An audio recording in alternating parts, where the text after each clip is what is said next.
Surprise! You didn't see Took a it at second first. to get our faces in there. They just heard me screaming at the beginning. Oh my God, we're not on screen. It's funny. I actually had a couple of minutes, or a couple seconds back, because I'm usually scrambling to do things. And I was like, ooh, I did it really fast tonight. Guess what I didn't do? I didn't put us on camera. So I still have not nailed down like getting us on screen properly, but oh well, I'll get it one day. I promise people. And maybe that should be a 2022 resolution that we make our countdown a minute. I think I say it every single week. I'll change it eventually, whatever. With that being said, welcome one and all to the Real Football Fans of New Jersey. This is episode 187, and it is our first episode of 2022. And the last episode with my Christmas tree behind me, because upcoming week my complex is doing the pickups for the Christmas trees. So that's nice that your complex does a specific Christmas tree pickup. I just tossed mine in the dumpster. Or sorry, I put it next to the dumpster. And then run away. And then run. I don't know if I'm allowed to. I did it last year. I just ran away. It's like, I don't know if I'm allowed to put it there, but so this upcoming week is pickup time for the Christmas tree. So last Christmas tree episode, I will greatly miss it. Yeah, mine will probably go out this weekend too, just because it still smells good according to Katie. Katie thinks it smells good. And it's alive. It's not dying. So I think we're in a good spot. But I understand people, like, it needs to come down. So sad. So sad. I mean, yes, I'm very, very upset, but it'll come down. We would do a quick hello on YouTube. Hello. Welcome to the show. Yes. So first episode of 2022, I got to admit, I'm wearing my Danny Dimes t-shirt. I got to admit, I miss him. And I think a lot. I'm wearing you can't see it, but I'm wearing my Danny Dimes Eli Spider-Man shirt. So I think it's a sign that Katie and I both wore these shirts, because I think a lot of you owe Daniel Jones and Eli Manning an apology. That's all I'm going to say. I'm not going to get into the nitty-gritty of it, because I'm a very disgruntled Giants fan right now. But all I have to say is I think a lot of you have been misbehaving for a while, and you owe these two individuals an apology. Appreciate what you have, people. It could be a lot worse. A lot worse. All right. And you've seen the worstness of it. So why don't we go ahead and get into it? As always, I do see a lot of you watching on Twitter already. If you want to engage with us, head over to YouTube. If you want to comment, ask us questions, anything like that, you can always do Facebook as well. But if you're just having fun watching on Twitter, welcome. So we asked you guys for some questions. We got some great ones in. Katie and I are going to answer 4 of them, but as always, obviously you can ask us questions throughout the show. So let's just go ahead and get into it. The first one is housewives related. So who do you think is an underrated or underappreciated housewife? I feel as though there are times where, like, I think about my favorite housewives, and sometimes I don't appreciate this lady enough, because sometimes I forget to add her to my list. She gets outshined a little bit in her franchise, where there's other like big OG names and faces. I have to say, I think Dolores Catania is a very underrated housewife. Well, I got to tell you, I think she's coming in hot this season. So maybe she's not any longer. Well, I just think, like, you think of New Jersey, and obviously everybody thinks of the OG and Teresa. And then, like, there's people that like love Teresa, and then there's people that love Melissa Gorga. Right. Melissa is one of my favorite housewives. And I just think people sort of forget about, like, they don't forget about Dolores, but they don't appreciate how awesome she is. Like, I really, really like Dolores. I don't think I've ever had moments where there are times where you will watch one of your favorites, for example, Dorinda on New York, where you're like, oh, she's my favorite, but I just don't like how she's acting right now. Right. I haven't really had those moments with Dolores. No. So honestly, I love her, and I don't think she gets enough love amongst the franchises. I think it's a good answer. You know who I'm going to say, and I think you might be a little shocked by it. Oh, God. I'm going to go with Heather Gay on this one. And I think it's because of this season. I think she was great season 1. Listen, they gave her the center snowflake. They gave her the center. in it. But I just think that a lot of shit's going on this season. And I think they're actually treating her pretty poorly this season as an individual. And I think she's very strong. She's independent. She stands up for herself. She's never lied. She's always speaking the truth. I really like her. I know you love, like, we both love her. I love her. I think this season, though, she's kind of getting kind of just under the radar a little bit. She's my favorite this season because honestly, like, I feel after season 1, like, my favorites were her and Meredith. And this second season, as much as we love Meredith, there have been a couple of moments. Watch the last episode. Girl, Meredith is. I'm not fully caught up. I think I'm 1 episode behind, but there have been oh, Meredith, like, I love you, girl. Come on. But Heather has not disappointed me through season 1 through season 2. She's been awesome. So I love her. Yeah, no, I agree. Alrighty, let's move into football. So what NFL head coaches, if any, do you think will get fired at the end of the season? I think things are actually a little bit quiet this year. It's a little stable. Years previous. But I think that there are 3 that are on the hot seat that we could potentially see fired. I think one is a definite, in my opinion, and that's Matt Nagy with the Chicago Bears. He's for sure, I think, out the door. A guy that I think is out the door just based on things I've read of being like they do plan on moving on from him at the end of the season, Mike Zimmer for the Minnesota Vikings. Yeah. And then the last guy who I think has had, I know, Kate, we talk about, like, don't fire a guy after 1 or 2 seasons. I feel like he's had a little bit of a shot and it's just not working out. I'm going to say the last one is Vic Fangio for the Denver Broncos. Yeah. So I think it's Vic Fangio and Mike Zimmer were interesting because I feel like I wasn't thinking about them, like, I guess throughout the season, like, as we near the end. But, just in kind of as we near Black Monday, so to say, just kind of like hearing what people are saying on Twitter, the rumors, the talk, the show hosts every morning, things like that. Those names did start coming up a little bit more. And I was like, oh, but I'm not sold on that. I'm 100% sold on Matt Nagy, and that's it. I think, if any Giants fans watching us now are probably blowing their minds saying like, we want Joe Judge fired, yada, yada, yada. Listen, it may, after last week's game, it may happen, but I'm still pretty confident that he's coming back for 2022. So you guys better just, go cry about it in your little holes and get over it. That's all I have to say. But I think I'm only solely convinced that Matt Nagy's not coming back next season. Yeah. So, okay. All right. So who will be the Browns quarterback next season? His question made me chuckle. Baker Mayfield. Yeah. Listen, very poor performance. He's been playing on Monday. He's been playing hurt. So I think people need to lay off a little bit. He's playing through injury where other guys, might not necessarily do so. Mm-hmm. He's not going to be playing in week 18. He's going to be getting, not only is it an injury, but it's a shoulder injury. You're a quarterback and it's a shoulder injury. Like, you're getting hit pretty much almost on every play.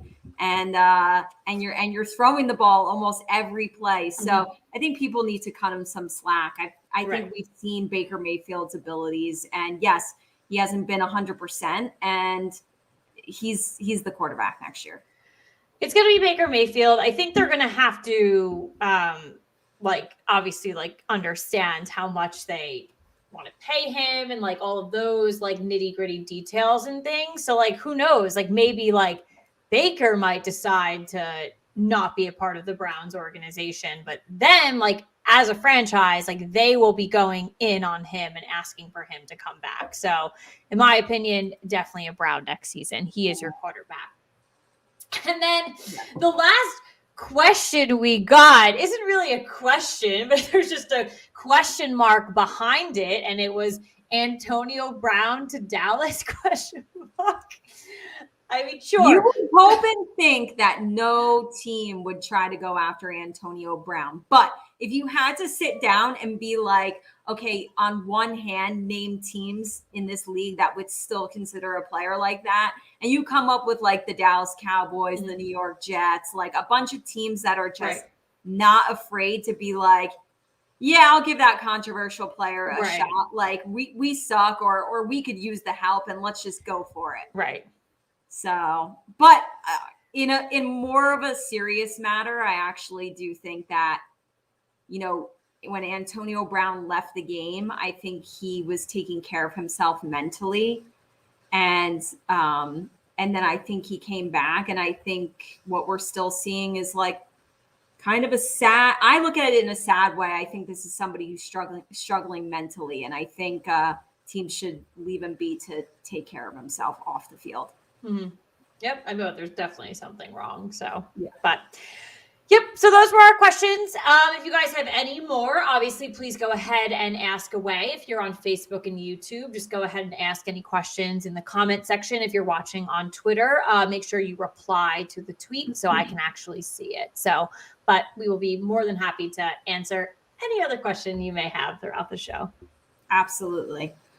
Okay, so our first big story of the week in the world of football. This is always a doozy to figure out going into the last week of the regular season, but we're going to tell you what the playoff clinching scenarios are for week 18.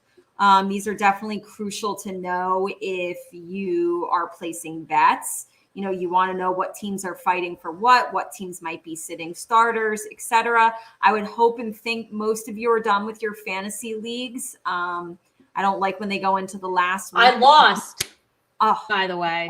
I'm sorry. It came down to Nick Chubb versus Najee Harris. Najee took it too. So we had Nick Chubb, and yeah. Well, in my league, obviously I was not in the championship, but our dear friend Colin was, and he was facing off against somebody, and that somebody had Jamar Chase. So it was just over for him before. So that's what I came down to. I was playing Jamar Chase as well. That'll just ruin you. We'll get into that, but it'll ruin you. It was the league that I co-own with my boyfriend, and we won last year, and we obviously made it to we got something good going on. Like, really got good. And after Jamar Chase was done, I was the optimistic one. I was like, know what? Like, no. We had other people going, and then it came down to Monday Night Football. We were tied, and it came down to Najee and Nick Chubb. And I was just like, you know what? And, I ended up going to sleep because I was like, you know what? I couldn't watch it anymore. Woke up. Not good. Not good, people. Not good. So. Yeah. Well, I hope most of your fantasy leagues are wrapped up because obviously you don't want to deal with people like potentially sitting starters. But let's go into the scenarios for week 18. They're broken down into 3 categories. This first one is teams that they must win. And the first one, which got flexed to the Sunday Night Football game because it's like a crucial game, right? The Los Angeles Chargers versus the Las Vegas Raiders. So if the Chargers win, they're in. If Las Vegas wins, they're in. So this is a straight up matchup of win. Like they're playing each other. Whoever wins, they're going. Then we have San Fran. They're playing against division rival, the Los Angeles Rams. If San Francisco wins straight up, they're in. The Rams are in, but if San Fran is able to win also, they're in. Indy versus Jacksonville. If Indy wins, they're in. Pittsburgh versus Baltimore. Both teams have very, very slim chances of making it if they win. But they are playing each other, and whoever wins, they got to hope for a lot of other people to lose to still have a fighting chance. And then New Orleans versus Atlanta. If New Orleans wins and San Fran loses, then the Saints are in. So they've got to win and hope for a San Fran loss. It's always those games you're like, you win, and then you got to like go and watch another game. It sucks to depend on other teams. I think that's your worst case scenario. You'd rather just go in and fight like your ass off and know like if we can win this game ourselves, we're in it. Have you heard of that crazy like scenario though, where it's the Chargers and Vegas? I forget who needs to win, but if they do, Vegas and Los Angeles can tie and they both make the playoffs. Oh my God. So people are saying now, like, if that happens, like, should they agree to tie and both make it? How do you agree to tie though? Do you just not play? No, hell no. That would be so messed up. I would be pissed. But it's already out in the open, so like they could. That's a case with the NFL of like, you'd have to learn your lesson of like, these games shouldn't be able to end in ties. Right. 100%. We've been saying that. We've argued that. Yeah. Okay. So section number 2, these teams have already clinched a playoff spot, but they could still potentially play for the number 1 seed, which is obviously huge. You get, a bye, you get home field advantage. We have Tennessee versus Houston. If Tennessee wins, they get the number 1 seed. I think they're already sitting at the number 1 seed right now, but if they win, good. It's done. Kansas City versus Denver. If Kansas City wins and Tennessee loses, then Kansas City will get the number 1 seed. And then last but not least, there is still a slim chance that Cincinnati Bengals can snag the number 1 seed in the AFC. NFC number 1 seed is locked down with Green Bay, but Cincinnati versus Cleveland. If Kansas City and Tennessee lose and Cincinnati wins, they will get the number 1 seed. So that is a 3-team race in the AFC for the number 1 seed. And then this last one, these are more teams that have clinched playoff spots, but if they win, it kind of changes their position in the playoff picture. Buffalo versus the Jets. Buffalo needs to win. This one is pretty specific, though. Buffalo needs to win to keep the AFC East lead over the New England Patriots. So they need to win in order to be a division winner instead of just being a wild card team. New England versus Miami. New England still has a shot at the AFC East. And they also have a shot at the a 4-team race. They do have a shot at the number 1 seed in the AFC, but multiple upsets have to happen. That's what it was listed as. And then Dallas versus Philly. Dallas has a shot to move from the number 4 seed to the number 2 seed if Tampa Bay and the Rams lose. Arizona versus Seattle. Arizona can still win the NFC West if the Rams lose to the 49ers. And then Tampa Bay versus Carolina. A Tampa Bay win and a Rams loss could move them from the number 4 seed to the number 2 seed. So many things, but there are tons of articles out there that lay this out for you.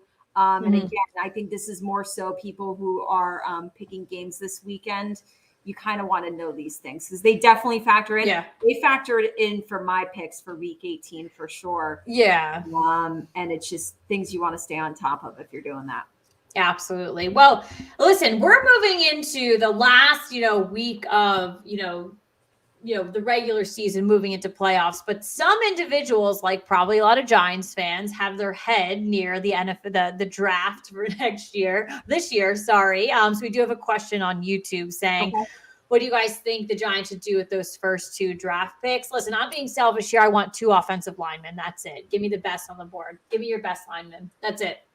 The top 2 prospects I'm seeing right now are DNs. And if we could somehow snag one of them, that would be phenomenal. We do need a pass rusher. So I'd like to see a pass rusher and an offensive lineman.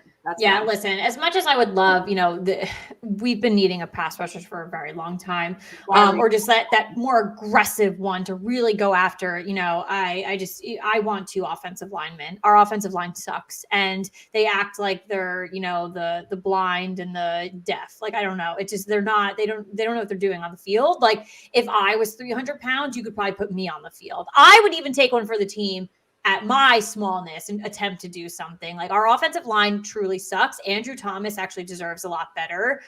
He needs better people around him. And I'll take 2 offensive linemen back to back. So, all right. But pass rusher, of course, give me one of those. I'll take one of those too. So it's been a very long time since our days of me fly high, no lie. You know this. Bowling. I know. But I days, baby. I know. I would love to protect the damn quarterback. So for once in our life. Alrighty, so let's go. Let's circle back to week 17 and let's just go over our thoughts real quick and everything that went down this past weekend in the NFL. With Green Bay's win and their own, a Green Bay win and their own 2016 win over Washington, the Philadelphia Eagles clinched a playoff spot.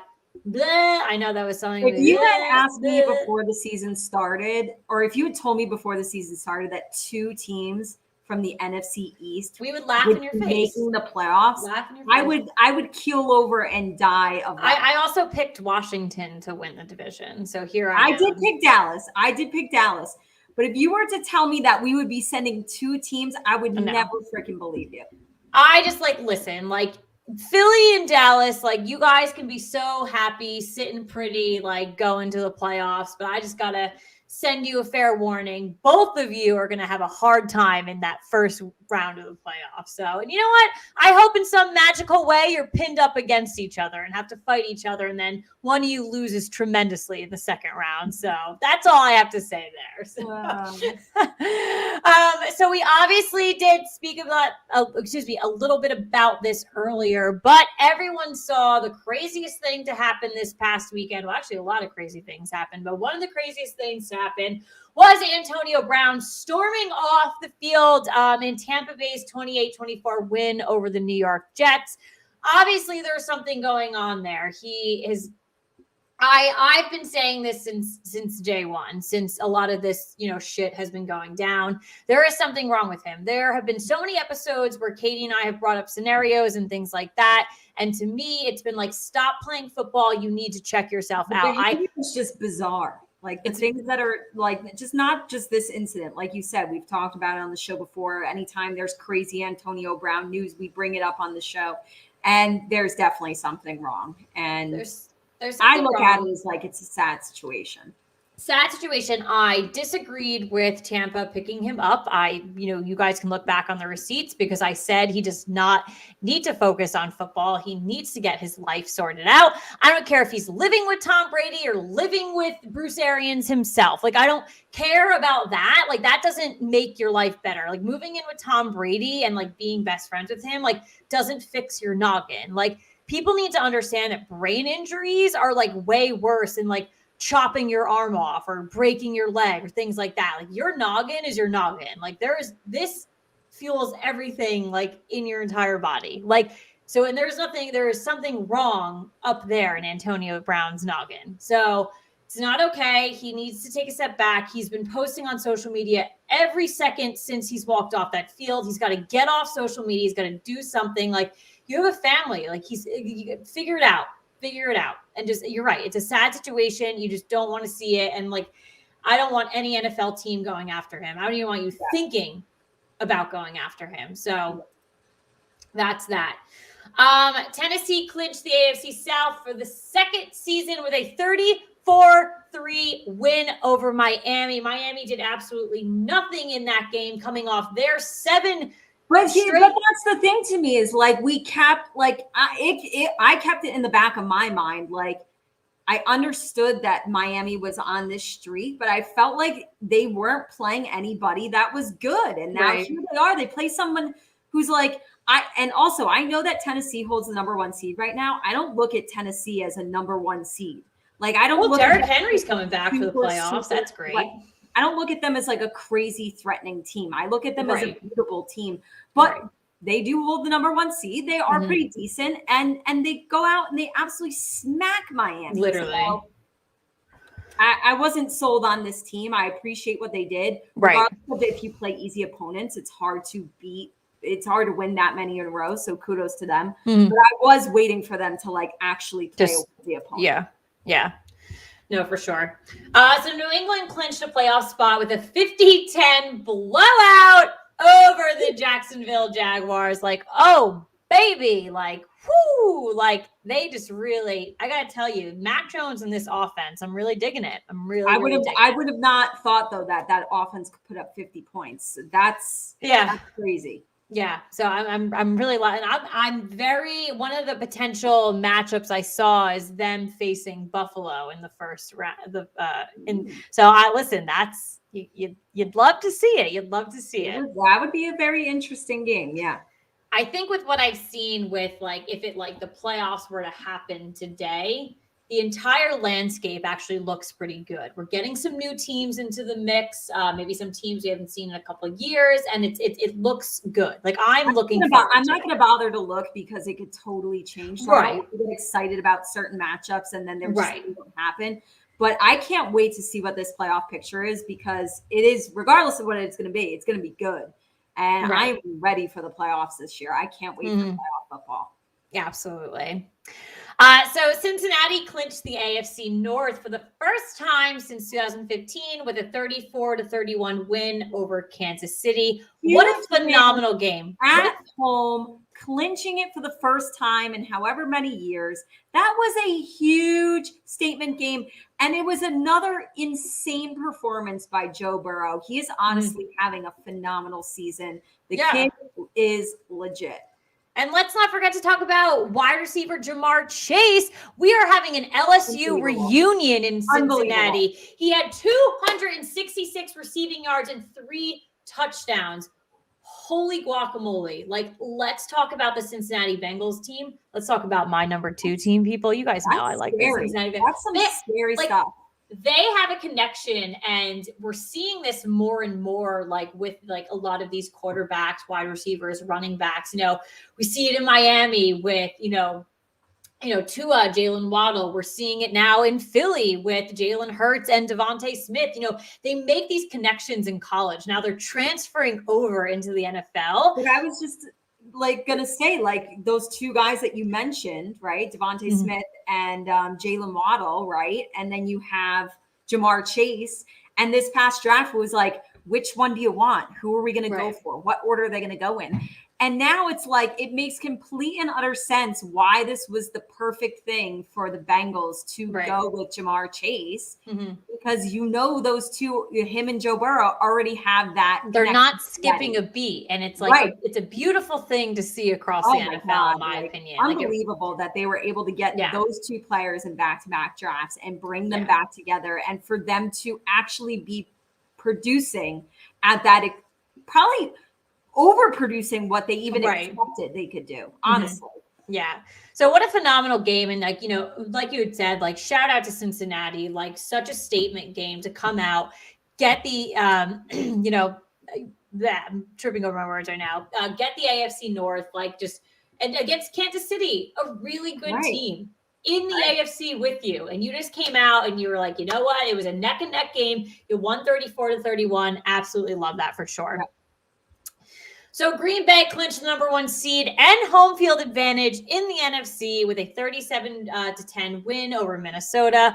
I honestly thought that game was going to be a little bit more competitive from a Minnesota standpoint. Yeah. Obviously, Kirk Cousins was out with COVID, but still, like, they have playmakers on offensive and defense. I didn't think it was going to be that bad. But hey, Green Bay is entering in, with clinching everything, home field advantage do you remember way back at the beginning of the season when we didn't know what was going to happen with them? Because it was just, honestly, this is Green Bay. Now that we're talking about them, this is the only team going into week 18 that I could confidently say is, if anybody is going to be resting starters, anybody at all, it's going to be the Green Bay Packers. Absolutely. And Matt LaFleur likes to say that he's still going to play the starters, and maybe he's telling the truth, but if he plays them, it's only going to be for like a little bit.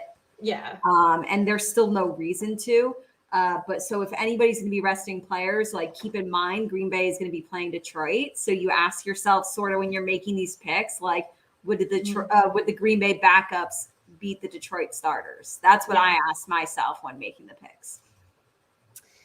And then finally, Pittsburgh beat the Cleveland Browns 26-14 in what I guess we all assume and most likely was Big Ben's last home game. I think that was the most, I guess, I don't know what the right phrase is, but the most memorable thing of the evenings. It wasn't a very good football game, in my opinion. 26-14, there are points on the board, but the best part of that night for me is that we had Eli and Peyton back. It was Eli's birthday. They were doing great. And Snoop Dogg was on with them. That was hilarious.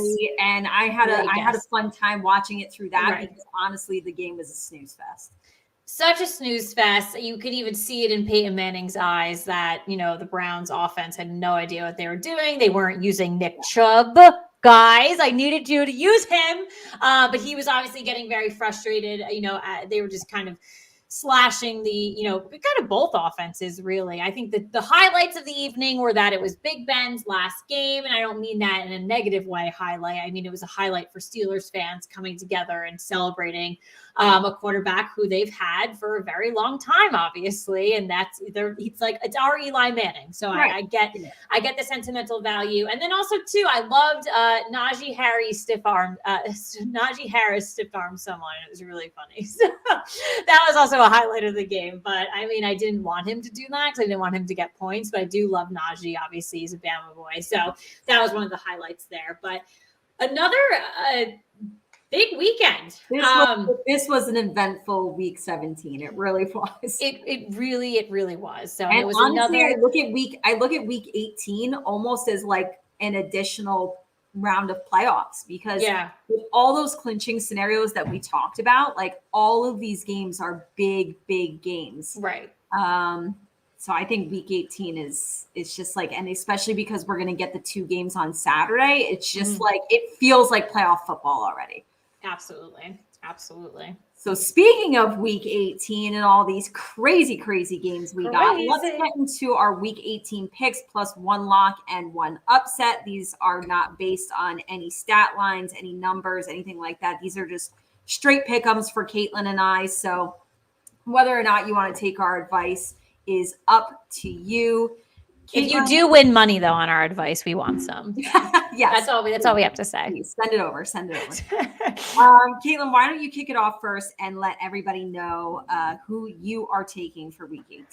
Alrighty. It's funny because the list looks so funny because it's just Saturday and Sunday. Like that's it looks funny here. So, all right, starting off with Saturday, I'm going to go with Kansas City, Dallas, Cincinnati, Green Bay, Chicago, Washington, the Colts, Baltimore, Tennessee, New Orleans, Buffalo, San Francisco, Miami, Arizona, Tampa Bay, and the Chargers. My lock is the Cincinnati Bengals over the Cleveland Browns. Listen, they're playing to win here, people. Win big. So I think they're going to definitely send it all in. And then my upset is the Chicago Bears over the Minnesota Vikings. I guess you can call, Miami against New England too. New England has all of those scenarios though, where like they could potentially get, the number one, like, is it still the number 1 seed? But they have all those but they need to win because they could potentially fight for the AFC East title. Right. But they still have excuse me, I'm completely slurring right now. It's their win plus like all of those upset scenarios. So that's why maybe Bill Belichick might be like, let's obviously play hard, but New England needs to play to win. They're playing hard. Trust me. I'm still going to pick Miami on that one. So that's technically an upset too. So I'm giving you guys 2 upsets. I'll give you Chicago over Minnesota. I'll give you Miami over New England. I think the Miami over New England to me is the bigger upset, I would say. I think we had 3 different. I think we're pretty close on this week. So for week 18, I am taking Kansas City, Dallas, Green Bay, Indy, Washington, Minnesota, Tennessee, Baltimore, Cincinnati, San Fran, Tampa Bay, Arizona, New England, Atlanta, Buffalo, and the Chargers. Yeah, I think it's 3. Mm-hmm. My lock is a team that you win and you're in. So fighting for a lot. And there's no reason they should lose to this team. My lock is going to be the Colts over the Jaguars. Mm-hmm. And then my upset is also going to be a team that's fighting for a spot, win and they're in. And this is an upset. I'm taking, and I know you took them too, actually. So this is your 3rd upset, I guess. The San Francisco 49ers over the Rams. They are fighting for their lives. So I'm going to go with the 49ers. I give you guys 3 upsets. You're lucky. You did. You're lucky. I was feeling it this week. Such a great week. I'm excited. Absolutely. Alrighty, so we'll come back to football in a little bit. We're playing a really good game tonight in regards to free agency, the draft. In regards to the fact that if your team is not going to be in the playoffs, this is something you have to look forward to. Yeah. So we'll come back to it in a little bit, but we obviously always want to get to our housewives stories. Yeah. So this first one is interesting because, listen, people, it's about Tom. I never thought we would get that moment to actually plug it into the show, but it's about Tom. It's about Tom. It's one of our favorite moments in Housewives history. One of the best episodes of Roni we've ever seen, where it's don't tell me it's about Tom. It's about Tom. You guys have to just watch the episode. It's great. But it is about Tom. On New Year's Eve, Luann's ex-husband, Tom D'Agostino. D'Agostino. Yeah, I don't know. I thought it was D'Agostino. Yeah, I thought it was D'Agostino. Whatever. Yeah. Honestly, someone help. Whatever.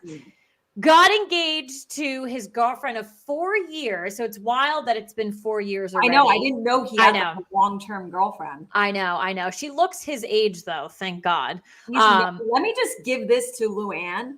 Luann is 100 gajillion times better looking.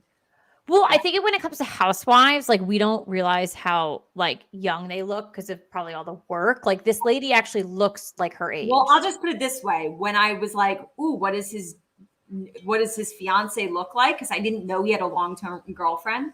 I was surprised that she wasn't younger. She looks like a grandmother, but I think that's normal because I think she's 60. Younger and prettier and skinnier, and no offense to her, but it's just not what I was expecting. Whatever. Well, Tom was gross anyway. So, yes. At their home in Palm Beach, of course, it was in Palm Beach during a birthday party for him. It was also exactly 5 years to the day that Tom and Luann had their own New Year's Eve wedding. See, I thought that was so shady. When I saw that, I was like, you know what? People don't learn. They don't learn. In Palm Beach on your former wedding anniversary. You're a scumbag, Tom. So, but of course, obviously, we know that him and Luann ended after just 7 months back in 2007. I can't believe it was 2017. I thought it was 2 days ago they were married. Well, it's 2017, which means he literally started dating this lady pretty quickly after that. Whatever. So maybe it's been 4 years. So maybe this one will actually last, but still, really? If I was the girlfriend, I'd be like, you know what? I feel very uncomfortable getting married to you on the same exact day. Well, no, not married, engaged. Sorry. Yes, That's what, yes. I agree. And it's also New Year's Eve is his birthday too. It just screams narcissism to me. Right. I want the day about me. I'm going to make this big thing. I don't like it. I don't like it at all. Ugh, not good. Yeah. So also some more exes news. So news broke this past week that Vicki Gunvalson's ex, Steve Lodge, announced he was engaged to his girlfriend, who's 26 years younger than him. So major eye roll. And they will be getting married in April. So big, no big rush here to wink. They are rushing it. The two have been dating since September. So this is a quick engagement, quick wedding. It will be Lodge's fourth marriage. It's going to be her first marriage. I think she's either 36 or 37. It makes me wonder, maybe they want kids. Maybe that's why they're kind of rushing along. Who knows? I don't know. So because she's never been married before. So maybe she felt like she wanted to be married and then have kids, kind of in the traditional order. And she just never got married. So now it's okay, if I'm going to marry you and I do want kids, this is my opportunity and this is my window. Right. I don't know. It's just wild because it's 3 months after Vicki announced they ended their engagement. So it clearly shows that he was seeing this person while they were engaged. Yeah, this is what we were talking about when we broke. He denied it, but it's true, right? So we broke that news on our show a couple months ago. Yeah. And the rumors that were swirling when Vicki was accusing him of all these things. And Vicki was he's dating a 36-year-old and romping around town with her. And sure enough, there it is. Listen, I don't know. All I could say though is a lot of people in the Bravo Housewives community have Vicky's back. When this news broke, they were like, "Listen, like, he's clearly an idiot." I know Andy Cohen came out and was like full support of Vicky, like finding a good dude this year because she deserves it. Like, absolutely. So in her lifetime. Well, I gotta say, her first husband, I'm blanking on his name, but his last name is Gumbelson. Yeah. She still keeps his name. Don. My dad works with Don. Apparently Don's a great guy. And like there's a lot of like people like in he certainly seems pretty normal compared to all these. He does. So a lot of so a lot of people like come out, like people that like do podcasts like us, but like they're strictly to Housewives and Bravo. Like everyone always comes out saying like they love Don. Like he never did anything wrong. Like they just ended up not working. You look like an angel compared. Anything that you've done is nothing compared to the guys that have come after you. So maybe bring Don back 2022. And that would be a huge in for me and Katie. Like huge in if Don came back. Because like we've got a connection. Bravo to like bring Vicky back. So if they bring them back, like we've got it. They said they got rid of her because she didn't have a storyline. So bring Don back, then Katie and I can get directed connectly to Don. Like we've got the connection. Like we're there. We're right in. Yes. So I'm ready for it. Oh my God. But those were two crazy things to kind of break out. Like I think on the same day, honestly. So wild stuff. But speaking of the new year, 2022, this is our first episode of the new year, recapping things from this past year.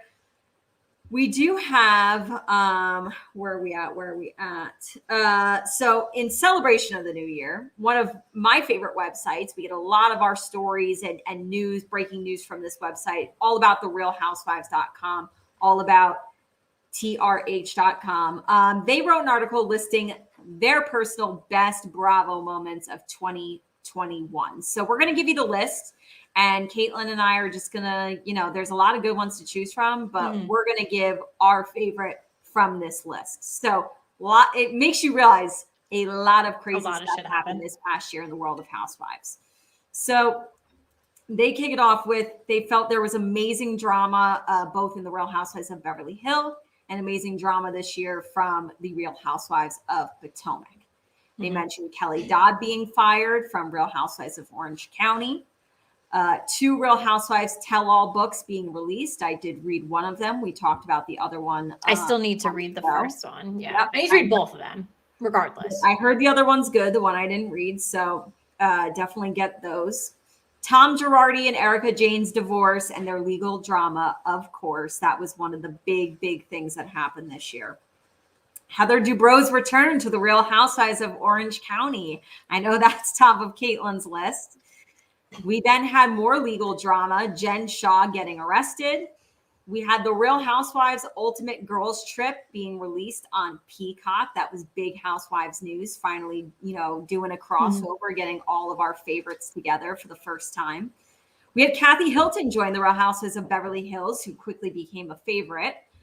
We had Erica Jane's Mascara Tears. Nicki Minaj hosting the Real Housewives of Potomac reunion. A return from the Real Housewives of Miami, which is also on Peacock. I believe, right? Peacock? Yes. For Miami? Yeah. Yep. Teresa getting engaged. That happened recently. Bravo announcing the Real Housewives of Dubai. I know Caitlin and I are very excited for that one. And last but not least, the bus ride following Jen Shaw's arrest. So, kind of almost more so like in the show, like that happening in the episode. So this is an incredible list. It is. And it goes to show you that things happen across the board in every franchise, and some of the biggest things that have happened in Housewives history. Right. And the fact that they all happened in 2021, this was a big year for Housewives. Kate, what was your favorite moment specifically from this list? Listen, honestly, like as ecstatic as I am that Heather Dubrow returned to Orange County, there has been nothing better than that bus ride production of Jen Shah's arrest on Real Housewives of Salt Lake City. Katie and I, we talk about it, I think, literally on a weekly basis, and it's been out there for a while now. Like that product, it deserves, like, is it what you win? An Emmy? An Emmy? They deserve, like, Bravo and that production crew deserve an Emmy. Like, I have never been It was gold. It was gold. Pure gold. They caught the raw reaction of everyone. They catch Jen Shah finding out on her phone that she's literally going to be arrested, lying to, and she had to lie it straight through her teeth that we find out, to her castmates, to her friends, leave, then finally get arrested. And then we just get all of this on the bus, this raw emotion, this raw film, this raw footage. We get footage from Jen Shah's house with them coming to bust the door down.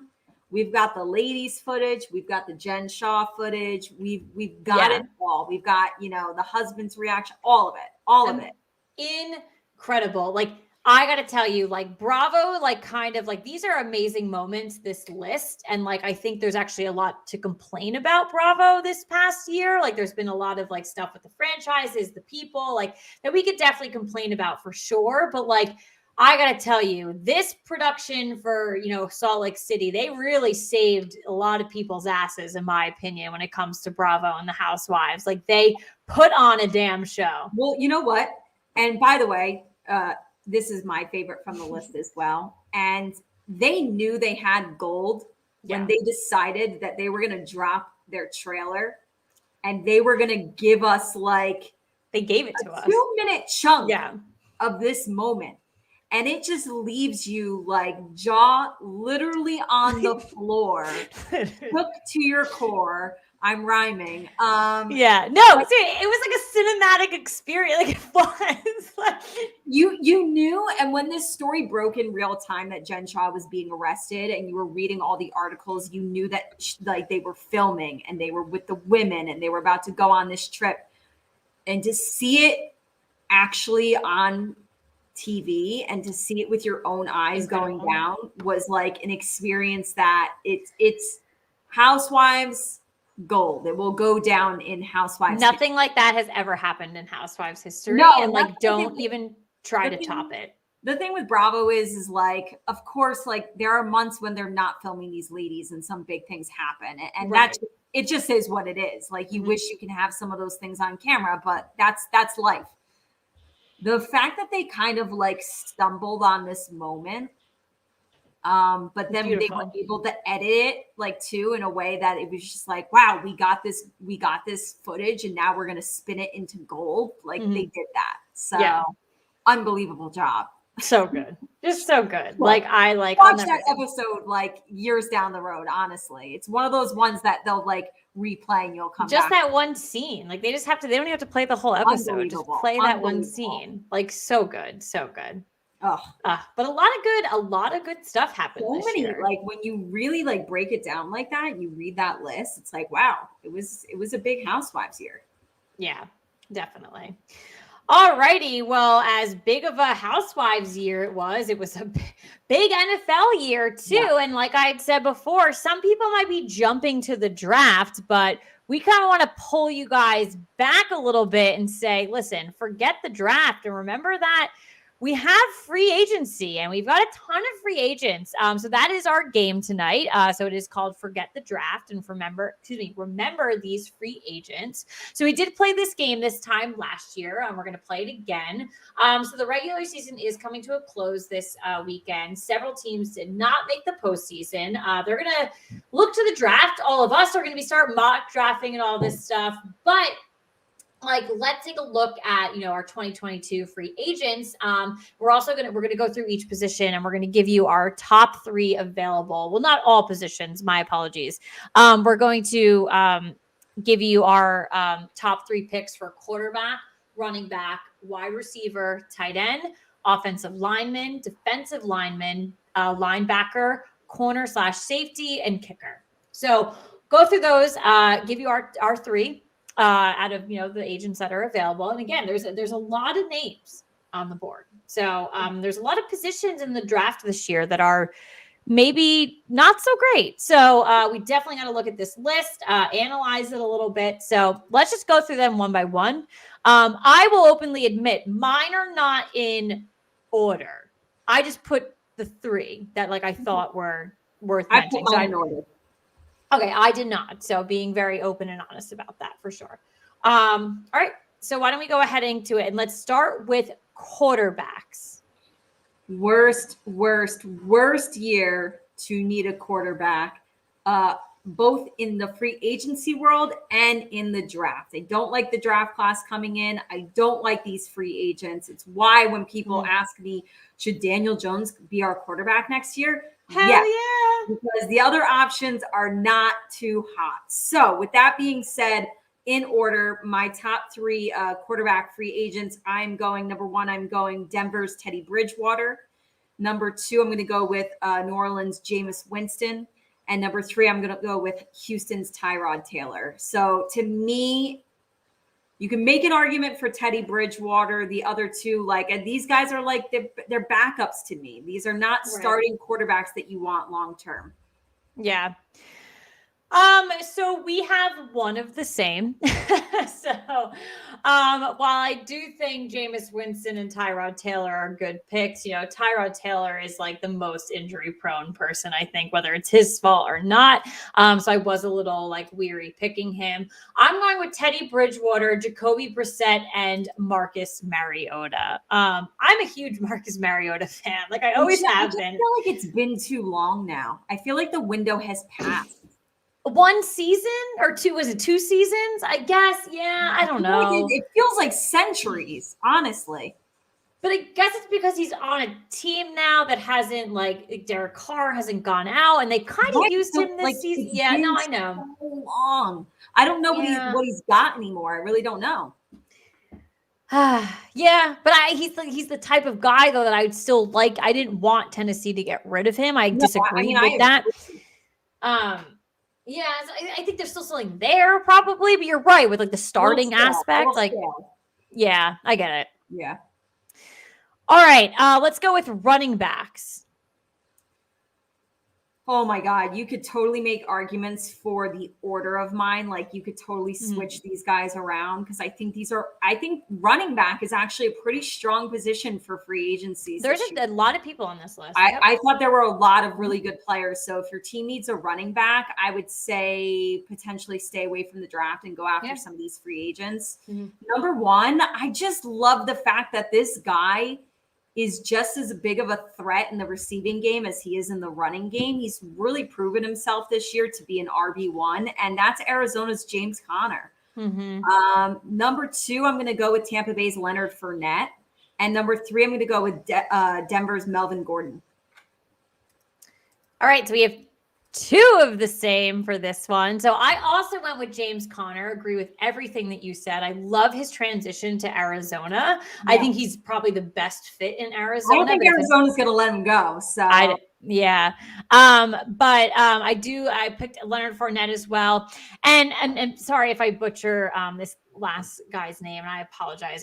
It's there, but I don't want to say it.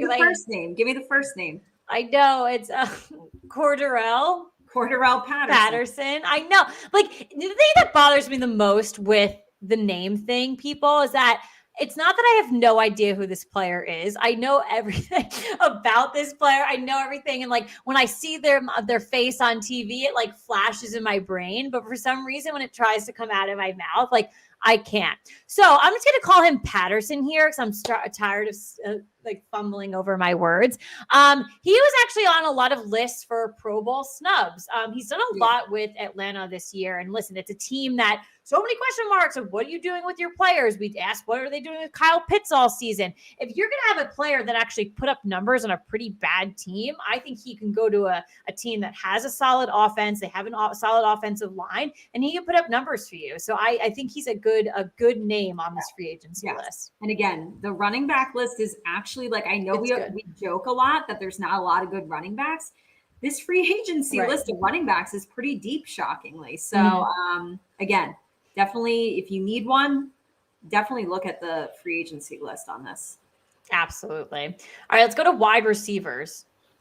Okay. number one is, and I know you didn't put yours in order, but this is number one. This is like the number one free agent across the board is Green Bay's Devontae Adams. I have him written down on the first. He's like number one overall. And not that he's going to be going anywhere either. No, Green Bay's going to, pay him whatever you got to pay him. But he's number one. 2, I have Chicago's Allen Robinson. 3, I have Tampa Bay's Chris Godwin, which obviously you're a little bit nervous about his injury and everything like that. But, we've seen guys bounce back. And obviously I love Chris Godwin as a player. He's amazing. And you still have to put him in this list. I have the same 3 as you. I did, put kind of like in parentheses and maybe like as like an honorable mention, but I was very I was steered away because of the injury. So obviously Chris Godwin and everything, you're looking at that. Yeah. I was looking at, Michael Gallup for this too. He's obviously though just tore his ACL. So that really pulled me from the list because you're tearing your ACL this late in the season, coming back early 2022 is questionable on that. So it's a tough, same going for Godwin. Right. But I'm more confident in picking up a Chris Godwin like that. Yeah. All right, so tight end, always our favorite position to talk about because we always say good ones. There actually was. The reason why I'm going to say is there are some good ones is because funny enough, last week when we were talking about Pro Bowl snubs and we had to pick one from the AFC and one from the NFC for each position, and my NFC pick and my AFC pick are free agents, and so they are on my list. I've got number 1, I've got Dallas's Dalton Schultz, who's proven to be a really nice young player. Another really good young player is Miami's Mike Gesicki at 2. And number 3, kind of a research, like in a new location, in a new home with a new team, and a resurgence because the stats are there. The numbers are there. I'm going with Arizona's Zach Ertz. Yep. So we have 2 of the same, 2 out of 3 here. So I like Gesicki as well. We've spoken about him a lot recently too. Even we were also He's a weapon. Yeah, we were also on Big Blue Avenue's podcast talking about him as well. When the Giants faced Miami, I went with Zach Ertz also. Big addition to Arizona's offense this year, and like you had said, a resurgence. Like the numbers are there to prove it for sure. But I also went with CJ Uzuma for the Cincinnati Bengals. I spoke about him last week, I think. Yeah, your snub. One of their Pro Bowl snubs. So again, another free agent that, doing great things for Cincinnati's offense this year, which clearly is on the rise. So definitely a name to look at if you're looking in the free agency market here. Yes. So there's again, we joke that there's not a lot of tight ends. This is a good list as well. Absolutely. All right. So offensive linemen, we looked at offensive tackles, guard, and centers. So we did look at everyone holistically. So who do you have here? Okay, so I have to give the number 1 spot to the guy that I will always remember his draft and wanting the Giants to take him, and they did not. I'm going with Washington guard Brandon. Yeah, he is on my list. Yeah, I know. I would love to have him. The Giants should go out and snag him. Giants! Number 2, I've got New Orleans tackle Terron Armstead. Number 3, I have Kansas City's tackle Orlando Brown. So we agreed 3 for 3 on this. One of the interesting things I saw about Terron Armstead is that he would be the most interesting going to Indianapolis, lining up right next to Quentin Nelson, and their offensive line would just be like real dirty. So when I read that, I was like, I'm jealous. And then you're literally creating holes for Jonathan Taylor. Like I know, like that is like it made me like sweat a little bit. I was like, oh God, like that's a dangerous offense. Let me just put it this way. If Indianapolis just gets a quarterback, forget it. Right. It's over. Yeah. It's a wrap. Right. And then for Orlando Brown Jr., let's bring up that he hasn't missed a game since 2018. Like that's huge. And like, that's why we love our linemen. Like they're out there and like, they're out there for the long term. So, but if I am the owner of a team, if I'm the GM of a team, I am looking at the guys that do not miss plays, that do not miss games, like longevity. Yeah. Like, it's huge. Like, honestly. Yeah. So this is a solid list of, linemen. So listen, Giants, I just told you to get 2 in the draft. Friggin' get me all 3 of these guys too in the free agency. So all of them. Go linemen. Give me all of them. All right. So defensive linemen, we looked at edge rushers and defensive linemen here. So Yeah. So, I mean, like we just talked about too, though, at the beginning of the show, that I would like to see the Giants get some pass rushers. Mhm. So let's talk about some of these guys. Number one, I have the Rams defensive end Von Miller. Obviously getting up there in age now, but still an absolute beast. We have Arizona, a lot of Arizona guys on this list. They got a squad. Arizona's defensive end Chandler Jones. And last but not least, I have Cleveland's defensive end Jadeveon Clowney. All right, so we are just one here. So yeah, I think like with Von Miller, it was a lot of the age thing for me. So and and he's clearly the bright shining star amongst these guys, the popular name. So I did just want to like kind of play it a little different here. So I did go with Jadeveon Clowney as well. I also went with Randy Gregory and Akeem Hicks for this one. Randy Gregory is a name that I saw that I was considering. This is a good list of names as well. Absolutely. Alrighty, so a list of maybe not so great names. This was the hardest position that I did, and honestly, I actually only put 2 names down, so I apologize, guys. This is for linebackers. I really struggled here. So if you need a linebacker, the draft isn't actually good for linebackers this year either. So if you need, it's not. So it's very similar to the quarterback situation. So if you're in need of a linebacker, you're kind of like, maybe you get on the offensive side of the ball. If you need a quarterback, you're screwed. On defensive side, if you need a linebacker, you're screwed. Yeah. So maybe you'll get a diamond in the rough in the draft. I don't know, but like I don't know. Roll the dice in the 6th round. Like see who. Why not? So number 1, I'm going with Houston's Christian Kirksey. 2, I'm going with Green Bay's Devondre Campbell, and 3, I'm going with Cleveland's Anthony Walker. So we agree on Christian Kirksey, and I also went with Jaylen Brown, and that's it. I honestly couldn't give you guys a third one. So take one of Katie's from me. It's rough. It's rough. It was tough. If you need a linebacker. It was a tough one. I do like this next one, though. There's some good guys on this next one. Absolutely. So let's go with, and I, here, we made up for this. I gave you guys 4 for this one. Oh, wait. Okay. Maybe hold on. I think I screwed up. Never mind. We'll just keep going. I'll see if I screwed up in a second. This is our corner and our safety picks here. Yeah. 1, I'm going with Carolina's cornerback, Stephon Gilmore. 2, I'm going with New England's cornerback. He is a Pro Bowler this year. So if you can snag him on your team, that's great. J.C. Jackson. Number 3, I'm going with Kansas City's safety, Tyrann Mathieu. And I did screw up. I only had 3 actually. And we are 3 for 3 on this one as well. I could not agree more with you on all. Ignore those guys. No, they're right for the taking. Yeah, I actually think out of all of them, I know I didn't rank them. I think Tyrann Mathieu is one of my favorites. There was that rumor for a really long time a while back that the Giants were going to go after him.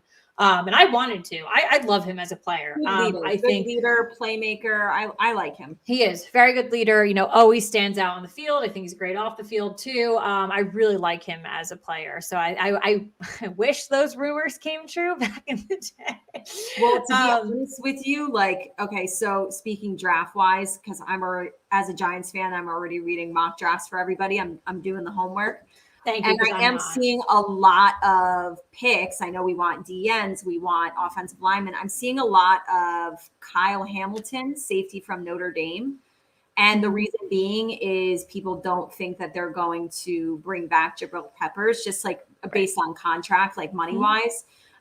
So the Giants could be looking at safeties in the draft in free agency. So you never know. Let's make that rumor. Not that we want to lose Jabril, but it's looking like that's how it's going to shake down. So yeah, Tyrann Mathieu is probably like super expensive though when you come to money. So I don't know. I feel like the Giants kind of spend stupid money though. So we'll see. Yeah. Alrighty, and then last but not least, well, maybe actually last but least, we're going with kickers, and I got to tell you guys, I don't know if these individuals that I picked are actually free agents or not. So I just kind of, I'll let you know. I think there's a big list. So and said, F it. If you guys want to fact check us, please go ahead. But don't sleep on a good kicker. Honestly. No, absolutely not. You need it. Number 1, I'm going with Atlanta's Younghoe Koo. Number 2, I'm going with Rams, Matt Gay. And number 3, I'm going with New England's Nick Folk. These were all 3 names that we talked about last week. Whether they made the Pro Bowl, Matt Gay, my snubs, Younghoe Koo, and Nick Folk. Or Kate, Nick Folk was your snub. Mm-hmm. We talked about all 3 of these guys, and they're available at free agency. So listen, I was right with free agency then because I picked all 3 of these guys as well. So yeah, and that's a great list of kickers. So yeah, it is absolutely. I'm confident with Graham Gano. I want to stay with him. So, yeah, but if you guys are out there looking, maybe pick up one of these guys for sure. Yep. Yeah, so honestly, like just the biggest like narrative from that game is that there are guys out there and we're looking ahead obviously to the 2022 draft, but there's some areas that definitely have some question marks when it comes to these college guys coming to the NFL. So it's kind of like if it ain't broke, don't fix it. Like kind of look around and see what you have around you before you jump into potentially not wasting a draft pick, but using a draft pick on something that's already out there that has experience in the NFL that could mold into your organization. And like we said, some of these positions are pretty deep. So maybe they're not like the top 5 running back free agents, but maybe you snag like the 8th best one and you get them for cheap. Like it's worth taking a look at and seeing where you can save some money and still snag, a starting player on your lineup. So absolutely. All right. Well, great game, but it is now that time of the night where we get it off our chest. Positive, negative football housewives wine can't speak. I don't have a wife. You are a wife. I am not. I don't. Life and wine mixed together. Wife. And yeah, anything you just want to get off your chest, Kate? Why don't you start us off? Well, I'll take a quick sip of my wine before I go on a nice little rant here. I like your stemware. I'm digging the stemware. Oh, I love this. My new wine glasses. I love them so much. They're adorable. They have them at Crate and Barrel. I did not get those ones. I got like the knockoff ones on Amazon. Still amazing and very durable. I've knocked this thing over many a times. Didn't break. So all right. We always love a good durable wine glass because accidents happen. So speaking of accidents happening, which who knows if this was an accident or not, after the Eagles win over Washington on Sunday, as always, the teams make their way into their locker room after the end of the game. Jalen Hurts seemed to be at the front of the pack because they had a great win. He's a confident quarterback, super happy running into the locker room. As he's running into the locker room and fans are leaning over to shake his hand, everything, he's a stand-up guy. He's trying to shake people's hands. The railing, which is clearly supposed to block fans, keep fans from everything, falls over. Fans fall over onto the concrete surface that is there, fall onto Jalen Hurts himself, a starting NFL quarterback who is now going to the playoffs. And it just explodes into, I don't even know who filmed this video, to be honest, but like, thank you, I guess, to this person who filmed the entire thing.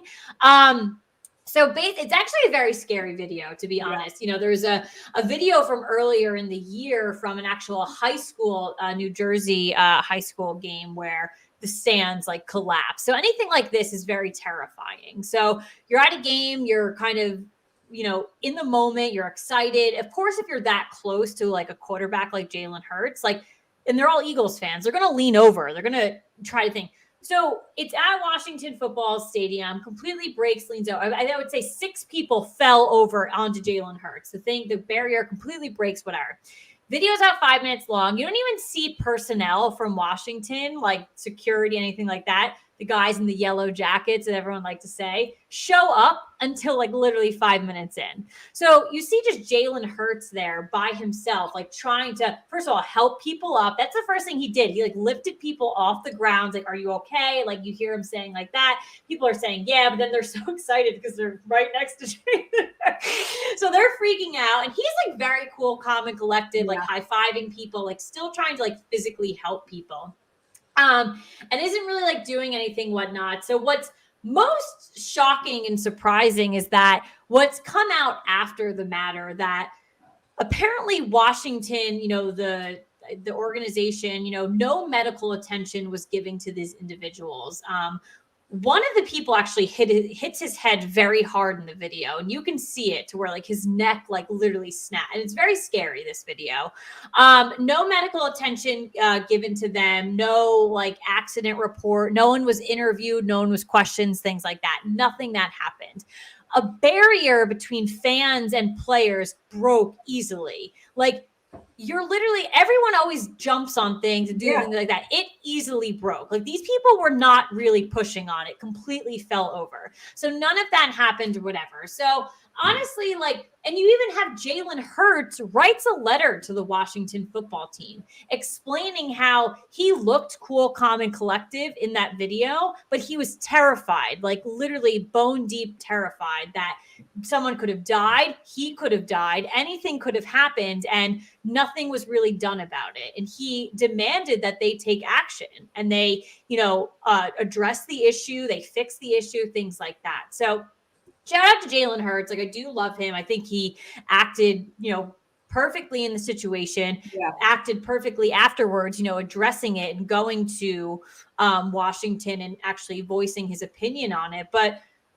Washington is such a screwed up franchise. You have been talking about for months about this whole rebrand that you're doing, this new name, new uniforms, all of this shit.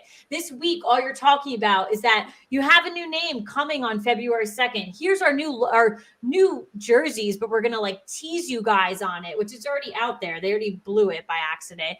But you still have not addressed that issue that has happened. You're not helping the people that had happened to. And like Katie and I were talking about it before the show, like, if something happened to Jalen Hurts, like, this would have been the end of the road for Washington. Like, God forbid something happened. But why are you not taking the same, like, why is it not the same severity? Because it's happening to real people, like real life people, like actually got hurt in that scenario. And you're lucky that something worse didn't happen. Weeks ago, you have sewage leaking from Washington's stadium onto people, literally from like a bathroom, probably on the top level, like draining onto people. Like, you guys have a lot more to fix than like your brand and like all of that stuff. That's an issue, but people have been getting hurt on your field for years. You have sewage draining. You now have fans that are falling like out of the stands. Like, there's just a lot going on in Washington. And they are an embarrassing franchise and they have a lot to fix. And I think the last thing right now they need to be doing is promoting, ooh, we have a new name coming on February 2nd. Like, nobody honestly, cares. No one gives a shit. It took 100 years to do this. Like, just stop. No one cares. No one cares. So that's my rant. It was a lot, but like, Jesus, like, get it together. Get it together. Yep. Mine is football related. It didn't click in my brain until week 17. Normally, that would be it. 16 regular season games for everybody. Obviously, this is the first year where we have an additional regular season game. And it didn't hit me until I'm watching the Pittsburgh Steelers game, and TJ Watt is racking up sacks. I think he had 4 sacks in that game. So he's now, I believe, 2 sacks away from tying Michael Strahan's record. Now, what infuriates me now is like, he has an extra game to do so. All right. And so now things are coming into question. I know Cooper Kupp has spoken out about the fact that, and I agree with this, that records in the record book should be written based on like, okay, he had this many yards in this many games. That's the most average wise. Right. And so the fact that he gets the chance to break Strahan's record, which would just be the cherry on top of an awful season for Giants fans, wouldn't it? If that were to happen. Yeah, like it doesn't seem fair that he gets that extra game to do so.